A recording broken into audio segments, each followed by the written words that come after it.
நமச்சிவாய வாழ்க. அன்பின் உறவுகளுக்கு வணக்கம்.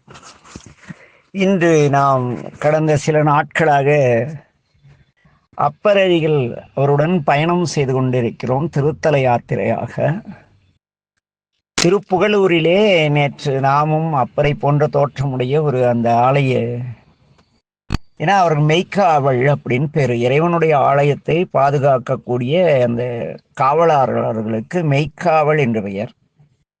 பெரும்பாலான ஊர்களிலே இவர்கள் மதிக்கப்படுவதில்லை. கொடுமுடி போன்ற இடங்களிலே ஓதுவாமூர்த்திகளே மெய்க்காவலாக இருப்பார். ஆலய சாவி முழுக்க அவர்கள் பொறுப்பில் தான் இருக்கும். அப்படிப்பட்டவர்கள் மெய்க்காவல். ஏனெனில் அந்த மெய்க்காவலர் எங்களிடம் கூறிய சம்பவத்திலே மூன்றாவது சம்பவத்திற்கு வருவோம். நேற்று 2 பெண்கள் வந்தார்களா? நேற்று 2 பேர் வந்தாங்கல்ல. மூன்றாவது ஒரு அம்மையார் வந்தார். வந்ததும் நாவுக்கரசடிகளை வணங்கினார். யார் நீங்கள்? இங்கே உழவார பணி செய்து கொண்டிருக்கிறீர்கள் போலும் என்று கேட்கிறார். நீங்கள் இங்கே காடு வெட்டியா என்று கேட்கிறார். ஏன்னா நம்முடைய ஆதீன கோயில்களுக்கு காடு வெட்டி என்ற ஒரு போஸ்ட் ஒன்று உண்டு. அவர்களுக்கு வேலை ஆலயத்தில் இருக்கிற அங்கே முளைக்கக்கூடிய புல் பூண்டு செடி கொடிகளை வெட்டுறது அவங்களுக்கு வேலை. ஆனால் இந்த காடு வெட்டிகள் பெரும்பாலும் வெட்டிகளாக தான் இருப்பாங்க. அவங்க அந்த புல் வெட்டுறது, மரம் வெட்டுறது, ராஜகோபத்தை ஏறி அரச மரத்தெல்லாம் பிடிங்கி போகிறது எனக்கு தெரிஞ்சு எந்த காடு வெட்டியும் தருமபுரத்தில் கூட செய்யலை. ஏனெனில் நாங்கள் தருமபுரத்திலே 96களிலே பெற்ற அனுபவத்தை நான் ஏற்கனவே பகிர்ந்திருக்கேன். 2 டிராக்டருக்கு அவ்வளோ புல் கோயிலுக்கு மேலே முளைச்சிருந்தது. ஆதீன கோயில்களில் காடு வெட்டி என்பவர்கள் வெட்டி பயிர்களாக இருப்பார்கள் என்று புரிகிறது. அப்படி அந்த காலத்திலே காடு வெட்டிகள் மிக மரியாதைக்குரியலாக அந்த ஆலயத்தை பராமரிப்பதால் ஆலய காவலர்களும் அந்த காடு வெட்டிகளும் அந்த ஆதிசைவ சிவாச்சாரனும் பண்பு மாறாதவர்களாகவும் பயபக்தியுடையவர்களாகவும் இருந்தார்கள். இன்று பெரும்பாலான ஆலயங்களிலே திருநீர் அணிந்த ஊழியர்களை பார்ப்பதே அரிது. ஆனால் அன்று வேறு நிலையில் இருந்திருப்பார்கள் போலும்.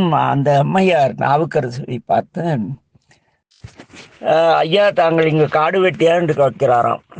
கேட்டதும் நாவுக்கரசர் சொன்னாராம், இல்லைம்மா என்ன எல்லாரும் திருநாவுக்கரசன்னு சொல்லுவாங்க. பல்வேறு ஆலயங்களில் நான் உழவார பணி செய்து கொண்டு அப்படியே தேசாந்திரியாக நாடோடி போல சென்று கொண்டிருக்கிறேன் அப்படின்னு நம்முடைய நாவுக்கரசடிகள் கூறுகிறார். இதை கேட்டதும் அந்த பெண்மணி, ஐயா தங்களை பற்றி நான் நிறைய கேள்விப்பட்டு இருக்கிறேன். தங்களை போன்ற ஒருவரை தான் நான் திருமணம் செய்து கொள்ள வேண்டும் என்று எண்ணியிருக்கிறேன். எங்கள் சோழ நாட்டிலே பெரும் நிறைய சிவாலயங்கள் இருக்கின்றன. இந்த சிவாலயங்களுக்கு உங்களை போன்ற ஒருவர் எங்கள் அரசு சபையிலே இருந்தால், அரசராக எங்கள் நாட்டிற்கு இருந்தால் எல்லா ஆலயங்களும் சிறப்பாகிவிடும். ஆகவே என்னை நீங்கள் திருமணம் செய்து கொள்ளுங்கள். அன்றெல்லாம் மணப்பெண் பார்த்து மணமகனை தீர்மானிக்கும் மரபு இருந்தது. நாவுக்கரசடிகளை மாப்பிள்ளையாக எந்த மாமனார் ஏற்றுக்க மாட்டார். இல்லை பெரிய சிவரால் ஆடுதான், எவ்வளோ பெரிய விஷயம் இல்லையா? அப்படி அந்த ராஜகுமாரி கேட்டதும் சாமிகள் சொன்னாராம், சாமி கண்ணு, யாருக்கிட்ட? அந்த பிள்ளைகிட்ட. நான் ஒரு சிவத்தொண்டன், சிவன் அடியார்னு அவர் சொல்லவே இல்லைங்க. எங்கேயுமே எந்த நாயன்மார்களும் அடியார்கள் பெருமை பேசியிருப்பதை தங்களை அடியார்கள் என்று சொல்ல மாட்டார். மணிவாச பெருமான் கூட பேசும் பொழுது, திருநீரை பூசப் பெற்றேன் நின் அடியாரில் ஏசப்பெற்றேன். அடியார்னு சொன்னா அவர் திட்டுற மாதிரி இருக்குமா? அவரே எப்படின்னா நாவுக்கரசில் எவ்வளோ பணிவான தொண்டர் இல்லை. அவர் சொன்னாராம், இல்லை அம்மணி, ஈஸ்வரன் நம்பெருமான் இந்த ஆலயங்களிலே உழவார பணி செய்வதற்கு எனக்கு மீண்டும் மாறா இளமை தந்திருக்கிறார். இது உன்னோடு சுகித்து வாழ்வதற்கு அல்ல. அதனால நீங்க வேண்டாம், இந்த ஆசையை விட்டுருங்கன்னாரான் நாவுக்கரசடிகள். உடனே அந்த பெண் கோபத்தோடு, நீங்கள் என்னை திருமணம் செய்து கொள்ளவில்லை எனில் நீங்கள் சோழ நாட்டில் மட்டுமல்ல, என் தாய் வழி உறவுகள் மிகுந்த பாண்டி நாட்டிலும் கூட உழவாரம் செய்ய முடியாது. அப்படின்னு கொஞ்சம் குரலை உயர்த்தி சொல்லிச்சான். அதை கேட்டது நாவுக்கரசிகள், ஓ இது பெருமானின் தேர்வு போடும், இந்த தேர்விலே நாம், இந்த பரீட்சையில நாம அந்த அவரு சொன்ன மாதிரி சொன்னாதான் நல்லா இருக்கும். அப்புறம் அந்த சொன்னதும் அந்த பெண் அப்படியே, யாரங்க இவரை புல்லு வெட்ட விடாதீங்க அப்படின்னா, உடனே நாவுக்கரசடிகள், ஆகா நம்பெருமான் நம்மை சோதிக்கிறார் போடும், இதற்கு பிறகு நாம் வாழ்வதற்கு இந்த பூமி ஏற்றதல்ல, பெருமானோடு கலந்து விடுவோம் என்று போய் மூலஸ்தானத்துல அக்னீஸ்வரர்கள் 2.5 கலந்தாராம் சாமி. யாரு? திருநாவுக்கரசு உள்ள போனாராம், ஒரு பெரிய நெருப்பு வந்துச்சா, அதுல போயிட்டாராம். இப்படி அந்த பெரியவர் இந்த வரலாற்றை கூறினார். ஆனால் அவர் சொன்னது கற்பனையா நிஜமா நடந்ததா, வழி வழியாக வந்த கர்ண பரம்பரை கதையா, அதெல்லாம் தெரியாது. இந்த சாமி இருக்கிறதுல, நம்ம சாமி இருக்கிறதுல மகா மோசமான எக்ஸாமினர், பரீட்சை வைப்பவர் இவர் தான். சுந்தரமூர்த்தி நாயனார் என்ன கேட்டாரு?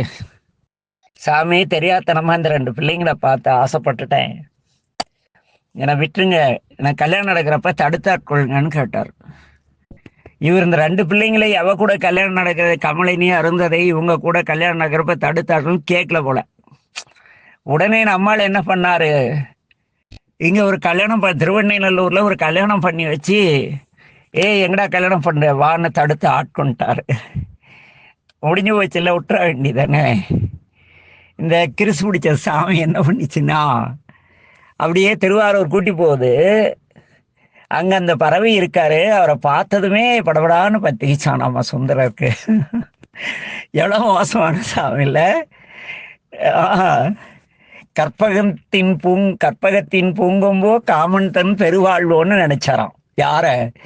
திருவாரூர் போன சாமி கூட தானே அந்த பூ கொடுக்குற அம்மாவை பார்த்துட்டு, இந்த ஆள் பண்ண சேட்டை தானே, திருவாரூர் தியாகேசா பண்ண சேட்டையில பெரிய சேட்டை இது. தடுத்து ஆட்கொள்வாரான். அப்புறம் ஒரு ஆள் அனுப்பிச்சு, இவன் என்ன பண்றான், இதை கல்யாணம் பண்ணிக்க நினைக்கிறானா அப்படின்னு எக்ஸாம் வைப்பாரான். இந்த ஆள் எக்ஸாம் வச்சாரா, ஜெயிக்க முடியுமா? ஃபெயில் ஆயிட்டாரு, கல்யாணம் பண்ணிட்டாரா? ஆனா அங்கதான் அடுத்து போயிட்டு இருந்தாரா தலையாத்திரையா? திருவொற்றியூர் போனா கம்மன ஒற்றியூருடைய வழிபட வேண்டியதானே. அவருக்கு முன்னே அப்பர் பாடி இருக்கிறார், மனமெனும் தோணி பற்றி மதியனும் கோளை ஊன்றி சினமெனும் சரக்கை ஏற்றி செறிகடல் ஓடும் போது மதனெனும் பாறைதாக்கி மறியும் போது அரிய ஒன்னா உனை எனும் உணர்வை நல்காய் ஒற்றியூருடைய கோவின்னு கேட்டிருக்காருல்ல. மதன்னா 2, கோபம்னு மதம் பிடிச்சி கோப வயசுன்னு பேரு, மதன்னா மன்மதனுக்கு ஒரு பேருண்டு. அந்த பதியத்துல நாவுக்கரசர் ஏற்கனவே வான் பண்ணிட்டு போயிருக்காரு சுந்தரருக்கு. சுந்தர திருநாவுக்கரசர் தேவாரத்தை படிக்கல போல இருக்கு. அங்க போனதும் அந்த பொண்ணு வந்து மாலை கடிகேறு மரபுல பிறந்த அந்த பெண் கொண்டாந்து அப்படி ஒரு கணம் தோன்றி மறைந்துதான். மறுபடியும் நம்மாலை கற்பகத்தின் பூங்கொம்போ சாமி அதை கல்யாணம் பண்ணுவீங்கன்னாரா. செட்டதானே அந்த சிவனுக்கு.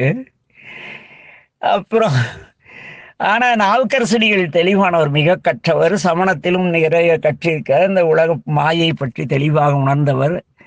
அந்த நிலையிலே இருக்கும் பொழுது அவர் நம்மால் பரிச்சு வைக்கிறாருன்ட்டு என்ன பண்ணிட்டாரு, போய் கலந்துட்டார். ஆக இங்கு என் அன்பின் உறவுகளே, நானாக இருந்தாலும் சரி, சில சூழ்நிலைகளை இறைவன் நம்ம தேறிட்டமானு பார்க்க ஒரு பெரும் தேர்வு வைப்பார். பொன் தருவார், பொருள் தருவார், போகம் தருவார். என்ன வேண்டுவோர்க்கு வேண்டுவனை எல்லாம் தருவார். என்ன அது ஒரு பாடல் உண்டு, நான் பின்வரும் ஏதோ ஒரு பதிவுகளில் அந்த பாடலை பதிவிடுகிறேன். பொன் தருவார், போகம் தருவார், புகழ் தருவார். யாருக்கு? பொய்யான வேடம் தான் உள்ளத்தில் உண்மையில்லா திருவேடம் தாங்கிய அடியார்களுக்கு சாமி பொன் தருவார், போகம் தருவார், புகழ் தருவார், குரு என்னும் நாமம் தருவார். என்ன தன்னடைந்த மெய்யடியார்க்கோ தன்னை தருவார், தன் நாமம் தருவார், தனக்கிணையாம் வாழ்வு தருவாராம் பெருமான். அப்படி ஒரு பழம்பாடல் உண்டு. அந்த பாடல் முழுமையாக வரி மறந்து விட்டது, டைரியில் இருக்கிறது. பொய்யடியார்க்கும் முதல் வரி பொய்யடியார், பொய்யடிமை இல்லாத புலவர்க்கும் அடியேன் இல்லையா. அந்த பொய்யடிமை உடையவர்க்கு பொய்யடிமை உடையவர்க்கு பொன் தருவார், போகம் தருவார், புகழ் தருவார், குரு என்னும் பெயர் தருவார். வானோரும் மகிழ்ந்தேத்தும் வண்ணம் சீர் தருவாராம். ஆனா தன்னை அடைந்த மெய்யடியார்க்கோ தன்னை தருவார், தன் நாமம் தருவார், தன் அருள் தருவார், தனக்கிணையாம் சீர்மை தருவார் அப்படிங்கிறார். என்ன இந்த பொன் பொருள் போகம் ஆடம்பரம் அது இது குரு இது எல்லாமே என்ன பண்ணும், உங்களை சுற்றி ஒரு பெரிய கூட்டத்தை உருவாக்கும். அந்த கூட்டம் கூட்டத்தில் யாரோ ஒருத்தர் நினைப்பார், ஐயா அடுத்த பிறவில என் மகனா பிறந்தா பரவாயில்ல, மாட்டினீங்க அவ்வளோதான். நீங்க பொய்யா நடிச்சாலும் அவர் உண்மையா நினைக்கிறாரு. ஒரு பெண் பார்க்குது, ஐயா இந்த பிறவில தான் நமக்கு கணவனா வாய்க்க தர்மம் தவம் இல்லை, அடுத்த பிறவில ஐயா எனக்கு கணவனா வர முடிஞ்சு போச்சு. அந்த பெண்ணுக்காக ஒரு பிறவி.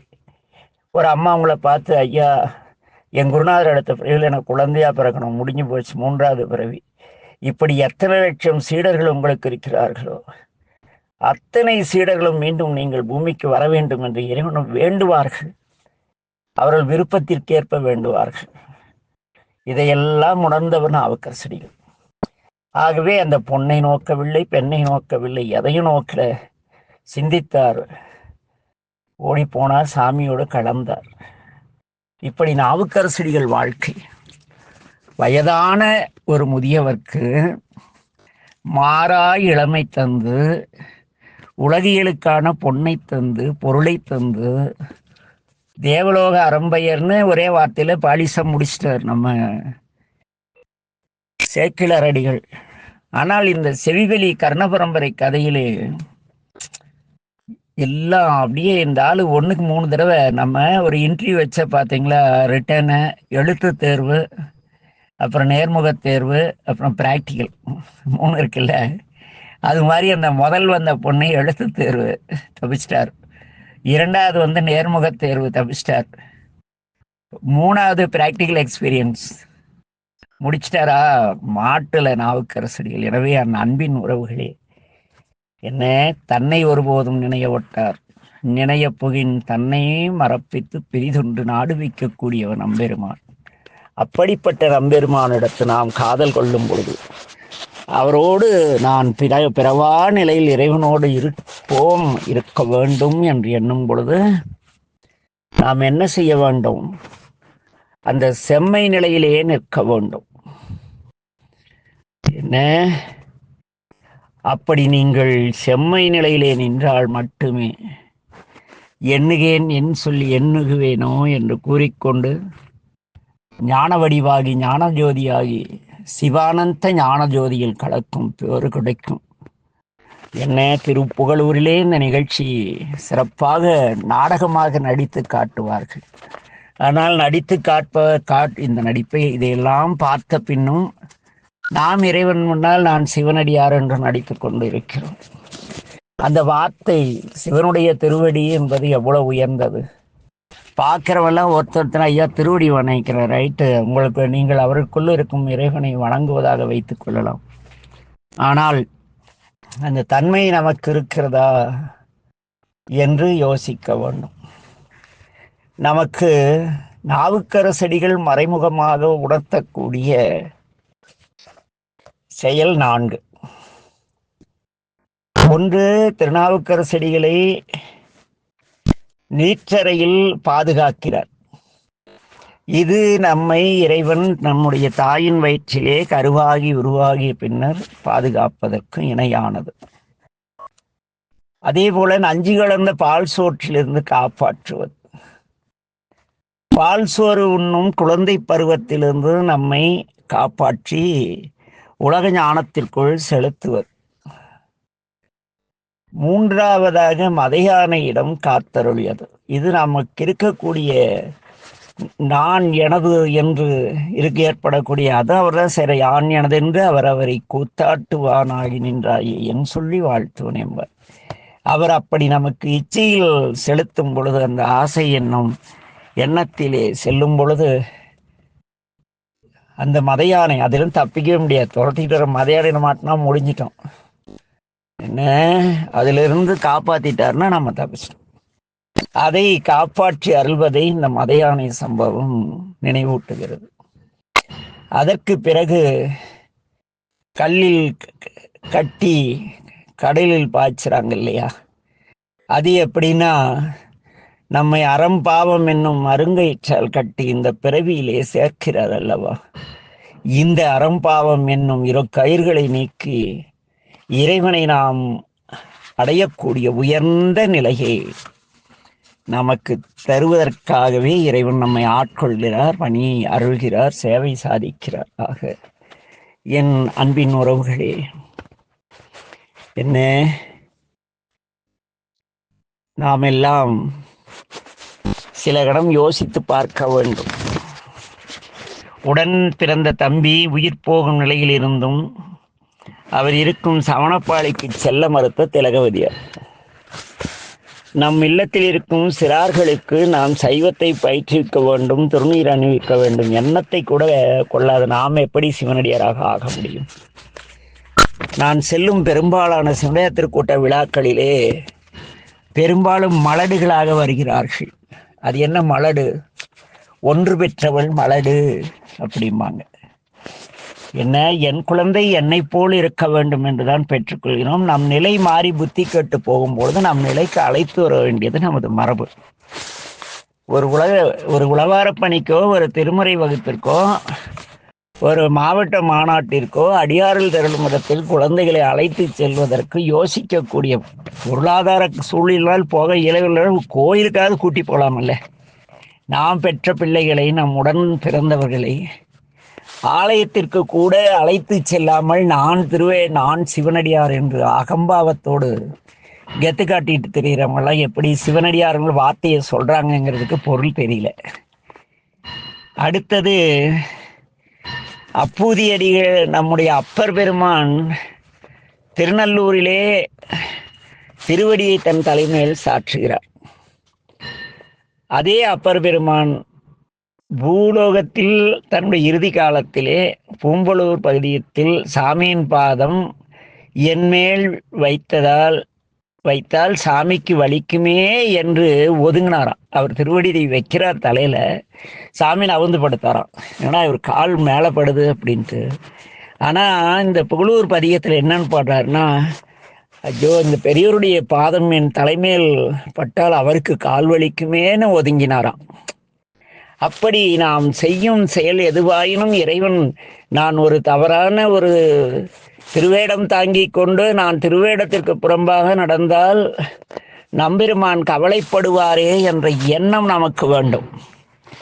அப்படிப்பட்ட அன்பு இருந்தால் அதற்கு பக்தின்னு பேர். பக்தியே இல்லையா, இருக்கான்னு தெரியல. அதே போல திருவேழிமலையிலே அப்பரடிகள் வறுமை ஏற்பட்ட பொழுது சோறிடுகிறார். மழை வளம் பொழிகிற வரைக்கும் அங்கே சோறு போடுறார். அங்கே சமுதாயம் சரியானதும் அவர் அங்கிருந்து விலகி விடுகிறார். இன்றைய சமூகத்தில் நாம் வாழ்க்கையில் எவ்வளோ உயர்ந்திருக்கோம். இந்த வேளையில் நம்ம கோயிலுக்கு வர்ற வெளியூர்லேருந்து வரக்கூடிய அடியார்களை, மெய்த்தொண்டர்களை, தேசாந்திரியாக திருநீரும் ருத்ராட்சம் அணிந்து நம்மால் பிச்சைக்காரர்கள் என்று அழைக்கப்படும் அந்த சாதுக்களை, அவர்களுக்கு ஒருவேளை உணவு கொடுக்க கூட நமக்கு மனம் இருக்கிறதா என்றால் பெரும்பாலும் நீங்களே சொல்லுங்கள், எத்தனை பேர் உங்களில் அப்படி செய்கிறீர்கள்? ஆக ஒரு சிவனடியார் என்பவர் தன்னால் கூடுமானால் இந்த பூமியிலே ஏதான ஒரு வறுமையோ ஏதோ நம்மை சார்ந்தவர்கள் இருக்கும் பொழுது அதை போக்க வேண்டும் அப்படிங்கிறது மிக முக்கியமானது. அதே போல அப்பரடிகள் போல தூய உள்ளத்தோடு கோயிலில் எது கிடைச்சாலும் தூக்கிட்டு வந்துடுறது. ஆமா சாமி, ஏன்னா கோயிலில் கடந்தது யாரோ ஒருத்தர் கடந்த முறை நான் பவானிக்கு அருகில் உள்ள ஒரு கோயிலுக்கு சென்றிருந்தேன். ஒரு கால் கொலுசு கீழே கிடந்த ஒரு அம்மா சிவன் கொடுத்தாருன்னு தூக்கிட்டு வந்துருச்சு. அரை மணி நேரம் கழிச்சு அந்த கொலுசை தொலைச்சிங்க, குழந்தை கலந்த கொலுசு காணும் தேடுறாங்க. இந்த அம்மா அப்படியே வேத்து விருத்து உட்கார்ந்துருக்காங்க. அப்புறம் திடீர்னு எழுந்துச்சு வெளியே போயிட்டாங்க. அப்புறம் அந்த அம்மா கிட்ட கேட்டேன், ஐயோ இது சிவன் எனக்கு கொடுத்ததட பாவி, குழந்தை அப்பாவித்தனமா கீழே போடுது, கழுத்து நிறைய ருத்ராட்சம் திருநீர், ஒரு தன்கிட்ட இல்லாத ஒன்னா பேரு தீட்சை வாங்கி சிவபூஜை பண்ற, நீயே இவ்வளவு திருடினா உன் குருடன் உன் குரு எப்படி இருப்பான்னு 10 பேர் துப்ப மாட்டாங்க. ஆக என் அன்பின் உறவுகளே, நாவுக்கரசடிகள் அவர் மிக கற்பனை கெட்டாத பக்தியுடையவர். 12 திருமுறைகளிலே தேவாரம் என்று அழைக்கப்படக்கூடிய ஒரே பதிகங்கள் நம்முடைய நாவுக்கரசடிகள் பாடிய 3ஆம், மன்னிக்கும் 4ஆம், 5ஆம், 6ஆம் திருமுறைகள் மட்டுமே தேவாரம். மீதெல்லாம் இறைவனுக்கு சூட்டப்பட்ட மாலை என்ற பெயரிலே அடங்காது. ஆக சுந்தர தேவாரம் படிக்கிறவங்க நிறைய பேர் இருக்காங்க. ஏன்னா சுந்தர தேவாரம் படித்தா முத படித்தவன் கோடீஸ்வரர் ஆயிட்டான். அதை பார்த்து எல்லாரும் படிக்க ஆரம்பிச்சிட்டாங்க. திருவாசகம் நிறைய பேர் கெண்டு போனதெல்லாம் படிக்கிறது தப்பி தவறி சில இளைஞர்கள் படிக்கிறாங்க. அதுலேயும் ஒரு காமெடி இருக்குது. யாராவது இந்த தூத்துக்குடி, திருநெல்வேலி, இந்த பக்கம் ஈரோடு, இங்கெல்லாம் சென்னையிலையும் அது வந்துருச்சு. அந்த வியாதி இப்போ எல்லா ஊருக்கும் வந்துருச்சு. யாராவது ஒருத்தர் அவன் சாமிக்கு முன்னே திட்டிருப்பான், அந்த கெல்டு அங்கே வந்து இழுத்துட்டு கிடக்கும் வினைப்பயனால. இவர் போய் திருவாசகம் படித்து முத்தி கொடுக்குறாராம். சாவறதுக்கு படிக்க போகிறாங்கப்பா. ஐயா படுத்திருக்காரு, அவர் சிவனடி சேர்றதுக்கு பதிகம் படிக்க போகிறோம், நீங்கள் வரீங்களான்னு என்கிட்டயே கேட்குறாங்க. ஆக திருவாசகம் இளவுட்டு அதே போல செத்து புடம் கிடக்குது. அவன் வாழ்ந்த காலத்தில் ஒரு திருவாசகத்தின் அமைச்சிவாய வாழ்க்கை கூட சொல்லியிருக்க மாட்டான். செத்து புணம் கிடக்கும், சொந்தக்காரங்க அள கூட முடியாத இருப்பாங்க. அந்த புணத்துக்கிட்ட உட்காந்து திருவாசகம் படிச்சுட்டு இருக்காங்க முட்டா பசங்க. அவன் வாழ்ந்த காலத்துல அவன் வீட்டுல போய் அவனுக்கு எடுத்து சொல்லி கிறிஸ்தவர்கள் எப்படி போய் அவன் நோய்வாய்ப்படுத்திருக்கும் பொழுது நான் ஜெபிக்கிறேன், பிரேயர் பண்ண, நீ பொழைச்சிறன்னு சொல்லி திருவாசகம் படிச்சா ஒரு அர்த்தம் இருக்கு. என்ன ஒருத்தர் கூப்பிட்டாரு, எங்க அத்தை ஒன்று செத்து போயிடுச்சு, வந்து திருவாசகம் படிக்கணும்னாங்க. அந்த கிளவி சிவனையை திட்ட அவளுக்கு திருவாசகம் படிச்சு நான் நரகத்துக்கு போறதான்ட்டேன். வேற என்ன பண்ண முடியும்? உயிரை காப்பாற்றிய முதலை உண்ட பாலகனை வரவைத்த திருமுறை, அப்பூதி 8 குழந்தைக்கு உயிர் கொடுத்த திருமுறை, பூம்பாவை உயிர் கொடுத்து காப்பாற்றிய திருமுறை, சொல்லிக்கிட்டே போலாம். அப்படிப்பட்ட திருமுறையை இளவு வீட்டில் பாடி ஒருவேளை தப்பி தவறி எங்கேயாவது செத்தவன் பொழைச்சிட்டா திருமுறை பிடிக்க எவனுமே கூப்பிட மாட்டான். ஏன்னா அவன் பயம் செத்தவன் இங்கே திரும்பியே வந்துடக்கூடாது, சிவலோகம் போட்டுன்னு நம்மளை கூப்பிட்டு நம்ம என்ன பெரிய நம்ம செத்தா நரகத்துக்கு போகிறோமோ, நம்ம சோறு போடலன்னா கோயிலுக்கே போக மாட்டோம், உழவார பணிக்கு போக மாட்டோம். தங்குமிடம் என்ன உணவு 3 வேளையும் இலவசம், டீ பஜ்ஜி போண்டா உண்டுன்னா தான் உழவாரத்துக்கு போகிறோம். நம்ம எங்கே சிவனடி சேர்றது? ஆக என் அன்பின் உறவுகளே, சொக்கரையாவுங்க இப்படி காண்டே இவரை அடியார்களை திட்டுறதே வேலைன்னா, மெய்யடியார்களை மெய்த்தொண்டர்களை அவர் என்ன சொல்றாரு? பொய்யதும் பொய்யனையும் மெய்யர் மெய்யங்கிறார். அப்ப 2 பேர் இருக்காங்களா? மிண்டு மனத்தவர் போமின்கள் மெய்யடியார்கள் விரைந்து வம்மின், கொண்டும் கொடுத்தும் குடிகுடி ஆட்சிமின் குழாம் புகுந்துங்கிறார். அங்க மெய்யடியார்கள் எப்படி இருப்பாங்க? மிண்டு மனத்தவர்னா பொருளா இருங்க, திருமால் இருக்க மிண்டுன்னு பேரு. அவர் தன் தொழில் செய்யறதுக்கு சக்கராயுதம் கேட்டார். அதுபோல நாம் கோளறு விதியும் பொன்பெற்ற பதியும் பொருள் பொண்டாட்டி காப்பாத்து பிள்ளைய காப்பாத்து, நீ எப்படியா கடன் திருமுறை நாம் சுயநலத்துக்காக படிக்கிறீங்களா போங்கன்ட்டார் பல்லாண்டுல. மெய் அடியார்கள் மனமொழி மெய்களால் உண்மையார் அடியார்கள் விரைந்து வாங்க வந்து என்ன செய்யணும்? கொண்டும் கொடுத்தும் குடி செய்மின் குழா ஆட்கொண்ட பெருமானுக்கு குழாம் புகுந்து, கொண்டும் கொடுத்தும் குடிகுடி ஆட்சிமின் குழாம் புகுந்து. அட ஏங்க அந்த ஐயானா கூப்பிடல, நான் எங்கெங்க உழவார பண்ணிக்கிறது? இந்த கதையெல்லாம் அடிக்கூடாது. நம்பெருமான குழார பண்ணி போய் கலந்துக்க வேண்டிதானே என்ன? ஆக இந்த நம்ம இந்த கருத்து பேதங்கள், குரு பேதங்கள் இதெல்லாம் நீங்கி நாவுக்கரசர் கொண்டு ஒரு மகான், அவருடைய வரலாறை பேசும் பொழுது அவர் தன்மை நமக்கு வேண்டும் என்று வேண்ட வேண்டியது நமது கடமை. எனக்கு பிடிக்காத ஒரு பாடல் இருக்கு, திருநாவுக்கரசுடன் திருத்தொண்டின் நெறிவாளன்னு படிக்கிறாங்க. ஐயோ, திருநாவுக்கரசு செய்த தொண்டு ஆலயங்களிலே செடிகளை வெட்டியது, அவர் செய்த உழவாரம் நாம் தொடர்ந்து செய்ய எல்லா ஆலயத்திலையும் புல்லு முளைக்கிட்டு நான் வந்து புல்லு வெட்டுறேன்னு வேண்டது எனக்கு பிடிக்காத பாடல் அது. என்ன, தயவு செய்து அடியார்கள் திருநாவுக்கரசு உள்ள திருத்தொண்டின் நெறிவாளன்னு அன்பு கூர்ந்து பாடாதீங்க. நம்ம எல்லாம் பாடி பாடி தான் இருந்தாலும் கோயிலெல்லாம் முள்ளும் புல்லும் முளைக்க வச்சு கோயில் அழிச்சிட்டு இருக்காரு. புரியுதா? ஏற்புடைத்த இன்னும் ஏத்துங்கல்ல, என்ன வழக்கம் போல எங்கேயோ சோறு போட்ட இடத்துல புல்லு வெட்டுவோம். திருநாவுக்கரசு பெருமான் அவரோடு சேர்ந்த இந்த பயணம் இன்றோடு நிறைவு பெற்றது. நாளை திருவருளால் தொடர்வோம். நமச்சிவாய வாழ்க. எல்லா உயிர்களும் இன்புற்று வாழ்க. திருச்சிற்றம்பலம்.